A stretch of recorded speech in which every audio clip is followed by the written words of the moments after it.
welcome back to Ask Abby Dreyer. It is almost International Women's Day, and it is International Women's Day 2021 when I'm filming this. So the folks that set the theme for International Women's Day are asking people to hold up their hand and say, I choose to challenge, and then talk about what they're choosing to challenge. So I'm going to challenge things. I'm going to challenge the fact that there is data, and I'll include links in the comments or the description below, but there is data to say that being a professional woman in business had its peak in the 1990s and has gone steadily downhill after that. I'm going to challenge the fact that not only is there the income disparity between men and women, but that income disparity with Black women and women of color are even worse than the disparity with white women and men in business in the same job. I'm going to challenge the fact that the burden of childcare and other caretaking has fallen mostly on women during COVID. And you can see that in the level of unemployment and the level of people who are choosing to not re-enter the workforce as jobs are becoming available because they have to take care of children and aging parents and all of that. And that is statistically falling on women. So how are we going to actually fight this? It's great to say data and say this is wrong, but what are we going to do about it?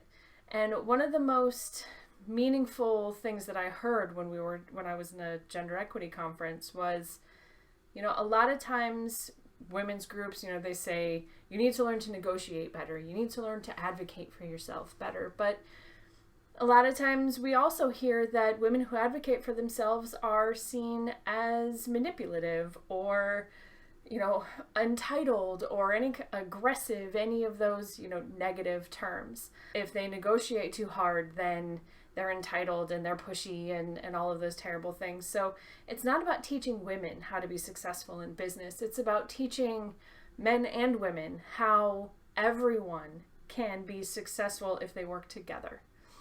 Sitting in an interview as a woman who is a breadwinner for my family, the assumption on the other side of the table may be that the reason that I need a job is so that I can maintain my purple hair at the salon and not to maintain my family's household. That is a very prevalent assumption and unconscious bias that a lot of people have, is that the men are the breadwinners that take care of the family and the women just want fun money. Challenge that. Challenge that in yourself and challenge that with your colleagues. The fact that women are paid less.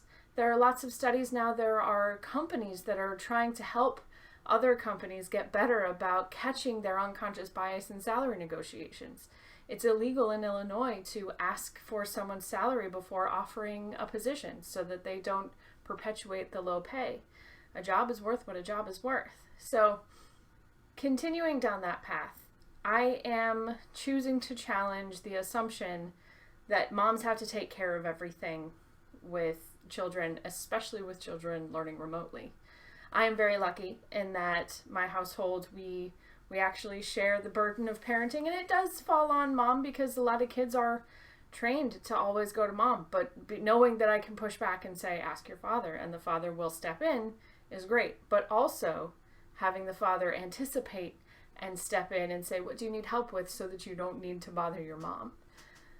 Having the assumption that paternity leave is just as important as maternity leave.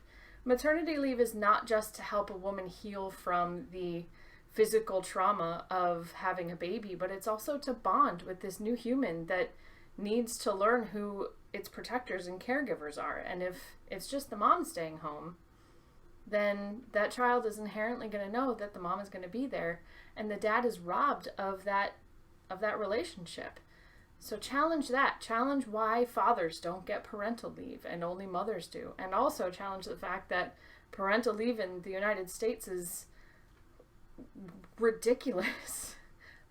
Dogs get more time with their puppies than mothers get with their babies. So let's challenge what we can challenge, and let's push back on what we can push back, and let's actually start to make some real difference. We made a lot of difference up to the 90s and then started to slip back because people thought we were done. We're not done. And we need to not just push things forward for white women, but for all women, Black women and Indigenous women and Latina women and Asian women and trans women, we're not going to move the needle any further unless we take care of all women. And if we take care of all women, we take care of everyone. So choose to challenge, and tell me how you're going to do that in the comments. And we'll see you next week.